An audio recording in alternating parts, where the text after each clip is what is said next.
तर आज आपण बनवणार आहोत मिरचीचा ठेचा. तर ज्यांच्या तोंडाला बिलकुलच चव नाही किंवा उन्हाळ्यामध्ये ज्यांना काहीच खावं वाटत नाही किंवा कोणती भाजीही खावं वाटत नाही, त्यांनी अशा प्रकारे ठेचा म्हणजे मिरचीचा ठेचा नक्कीच बनवून बघा. ज्यांना आवडत नाही तेही बघून नक्कीच ठेचा करतील असं मला तरी वाटते. तर चला आता आपण बघू याला लागणारं साहित्य काय आहे. तर इथं आपण घेतलेले आहेत एकदम ताज्या अशा मिरच्या. तुम्ही बघू शकता या मिरच्याला ना आता आपल्याला व्यवस्थित असं पाण्यानं धुवून घ्यायचं आहे. तर बघू शकतात आपण इथं ना एक मोठा बाऊल घेतलेला आहे आणि त्या बाऊलमध्ये आपल्याला या मिरच्या आपल्या टाकायच्या आहेत. या मिरच्या टाकल्याच्या नंतर आपल्याला मस्त असं त्यामध्ये पाणी टाकायचं आहे आणि त्याला व्यवस्थित असं स्वच्छ धुवून घ्यायचे आहेत मिरच्या, जेणेकरून वर लागलेली घाण वगैरे पूर्ण निघून जाईल. तर इथं बघू शकतात की आपण व्यवस्थित अशा आपल्या मिरच्या धुवून रेडी आहेत. तर इथे त्या मिरच्या धुलेल्या आपल्याला एका प्लेटमध्ये काढून घ्यायच्या आहेत. तर ह्या धुलेल्या मिरच्या आता याचे ना आपल्याला देठ काढून घ्यायचे आहेत. ठेच्यासाठी आपल्याला हे देठ लागणार नाही, तर त्याला काढून घ्यायचं आहे. तर इथं आपण असं एक एक करून पूर्ण मिरच्याचे आपल्याला देठ काढून घ्यायचे आहेत. बघू शकतात मी कशा प्रकारे देठ काढत आहे, तसेच तुम्हीही काढू शकता.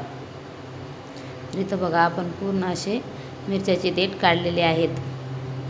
तर इथं बघू शकतात आपल्याला लागणार आहे मिरचीच्या ठेच्यासाठी मिरची, कोथिंबीर, लसणाच्या 5-7 पाकळ्या, शेंगदाणे आणि टमाटर. तुम्ही विचारतच पडला असतात की हे ठेच्यासाठी टमाटर कशाला, तर ते तुम्हाला पुढे समजेलच. तर इथं ना आपल्याला सुरुवातीला आपल्या मिरच्या तवा गरम झाल्याच्या नंतर त्यावर टाकून घ्यायच्या आहेत आणि त्याला व्यवस्थित असं आपल्याला परतून घ्यायचं आहे.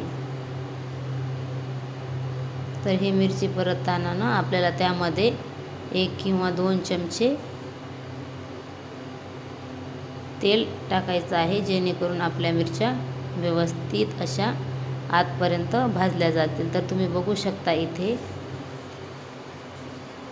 आपण आपल्या मिरच्या भाजायला सुरुवात केलेली आहे. तर इथून आपल्याला वरतून आपण 2 चमचे तेल घालून घेतलेलं आहे.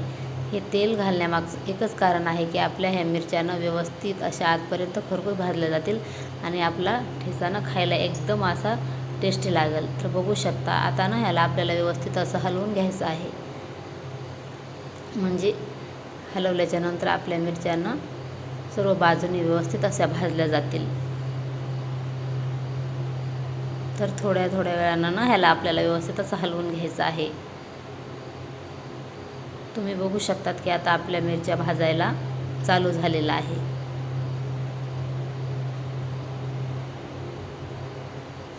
ज्यांना जेवण करावं वाटत नाही, ज्यांना उन्हाळ्यामध्ये तर तसं आपल्याला बिलकुल जेवण जातच नाही, तर त्यामुळं अशा प्रकारे तुम्ही ठेचा जर बनवला का नक्कीच आपल्या जिभेला चव येईल आणि आपल्याला जेवणही करावं वाटेल. त्यामुळं तुम्ही नक्कीच हे माझा व्हिडिओ बघा आणि असाच व्हिडिओ बघून तुम्ही असा ठेचा नक्कीच ट्राय करा. खायला खूप छान लागतो. तर इथं आता ना आपल्या मिरच्या जवळपास भाजत आलेल्या आहेत. त्यावेळेस आपल्याला वरून त्यामध्ये शेंगदाणेही टाकायचे आहेत. तर शेंगदाणे नंतर टाकण्याचं एकच कारण आहे की सुरुवातीला जर आपण शेंगदाणे त्यामध्ये जर टाकले आणि भाजले तर ते पूर्ण मिरची भाजेपर्यंत करपून जातील. त्यामुळे थोड्याशा अशा मिरच्या भाजत आल्या की वरून त्यामध्ये आपल्याला ना शेंगदाणे टाकायचे आहेत, त्यामुळे ते करपणार नाहीत. तर याला ना शेंगदाणे टाकल्याच्या नंतर थोड्या वेळानं हलवायचे, कारण की ते करपू नये म्हणून. तर इथे ना आपल्या मिरच्या किती छान अशा भाजत आलेल्या आहेत, बघू शकतात. एकदम छान असा त्याचा कलर पण दिसत आहे.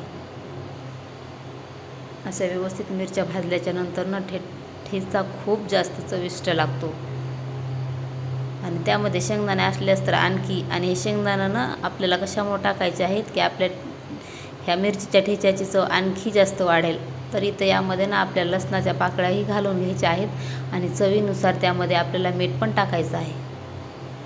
आणि जी आपण कोथिंबीर घेतली होती ना ती मोठीच कट करून घ्यायची आहे आपल्याला, ती एकदम छोटी अशी नाही करायची. तर इथं आपण कोथिंबीर पण त्यामध्ये टाकून घेतलेली आहे. इथं जवळून बघू शकता तुम्ही, हे किती छान असं दिसत आहे.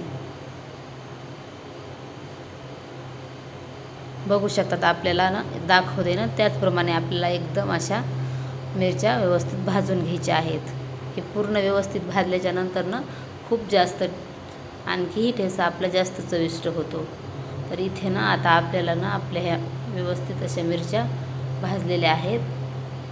तर ना आता त्याला आपल्याला व्यवस्थित असा त्याचा ठेचा बनवायचा आहे. तर ठेचा कशामध्ये आपल्याला बनवायचा आहे, याला ना आपण वेगवेगळ्या प्रकारे करू शकतो. त्याला तव्यावर पण आपण ना एका तांब्यानं किंवा असं जाड आहे ना आपण ते हे करू शकतो, त्याचा ठेचा बनवू शकतो. पण आपल्याला ठेचा बनवायचा कसा आहे खलबत्त्यामध्ये, कारण खलबत्त्यामध्ये बनवलेला ठेचा हा खूप जास्त टेस्ट लागतो. तर इथं आपण खलबत्त्या घेतलेला आहे आणि हे भाजलेले जे मिरची आहे ना, हे साहित्य पूर्ण आपल्याला त्याच्यामध्ये टाकायचं आहे. तर इथं आपलं साहित्य पूर्ण त्यामध्ये टाकणं झालेलं आहे. तर इथे आता ना आपल्याला ठेचा वाटायला सुरू करायचा आहे. बघू शकतात की किती छान असा आपला ठेचा बनत आहे. हे आपल्याला न वाटताना हे लक्ष द्यायचं, ते एखाद्या वेळेस उडून आपल्या डोळ्यामध्येही येऊ शकतं. त्यामुळे त्याला व्यवस्थित असंच त्याचा ठेचा बनवताना लक्ष द्यायचं आहे. तर इथं बघू शकतात आपला ठेचा ना जवळपास असा बनत आलेलाच आहे. तर फायनली आता आपला ठेचा हा बनलेला आहे. तर आता ना याला एक चमच्याच्या सहाय्यानं हे ठेचा जे आपण बनवलेला आहे ना वाटून घेतलेला, ते एका मोठा बाउलमध्ये आपल्याला काढून घ्यायचं आहे. इथे फक्त आपलं हे वाटणं झालेलं आहे, पुढे आणखी त्याची प्रोसेस बाकी आहे. तर इथं बघू शकतात आपण एका मोठ्या बाउलमध्ये, तर जवळ बघू शकतात आपला ठेचा किती छान झालेला आहे. तर हा ठेचा आपल्याला एकदम बारीक असं ना वाटून घ्यायचा नाही, ते कारण की त्याच्यामध्ये शेंगदाणे एक भुगा झाल्याच्या नंतर ते चांगलं नाहीत लागत, आणि मोठं जर दरदरीत ठेवलं तर ते खातानाही आपल्याला कुरकुरीत असं छान वाटेल. त्यामुळं ना हा ठेचा आपल्याला थोडासा जाडसर. तर इथं बघू शकतात आपण, तुम्हाला विचारच पडला होता की टमाटर कशामुळं आहे, तर इथे ना आपल्याला हे टमाटरही आपल्याला ह्या ठेच्यासाठी वापरायचं आहे. तर त्याला आपल्याला ना एकदम असं कट करून घ्यायचं आहे. तर कट करताना टमाटर हे एकदम मोठं असं नाही किंवा छोटंही नाही, मिडियम साईजमध्ये कट करून घ्यायचं आहे. तर इथे ना आपल्याला 4-5 चम्मच तेल घालून घ्यायचं आहे. तर ह्या ठेच्यासाठी तेल आपल्याला जरा जास्तच लागणार आहे. तर इथं बघू शकतात आपण कट केलेले टमाटर आहे ना, आता या तेलामध्ये आपल्याला टाकायचं आहे. आणि हे टमाटर आपल्याला तेलामध्ये टाकल्याच्या नंतर त्याला व्यवस्थित असं हलवून घ्यायचं आहे, म्हणजे ते तेलामध्ये मिक्स व्हावं. तर इथं बघू शकतात आता आपलं ना हे टमाटर जे आहे ना व्यवस्थित असं शिजायला चालू झालेलं आहे. तर त्यामध्ये ना आपल्याला ते व्यवस्थित असं शिजावं म्हणून थोडंसं याच्यामध्ये मीठ टाकून घ्यायचं आहे. तर इथं लक्ष द्यायचं आहे की आपण सुरुवातीलाही ठेचा बनवताना त्यामध्ये मीठ टाकलं होतं, इथं थोडंसंच टाकायचं आहे आपल्या चवीनुसारच.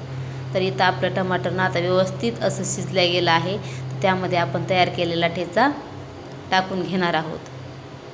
तर इथं ठेचा टाकून घेतल्याच्या नंतर ना ह्याला व्यवस्थित असं परतून एकजीव आपल्याला होईपर्यंत त्याला हलवत जायचं आहे.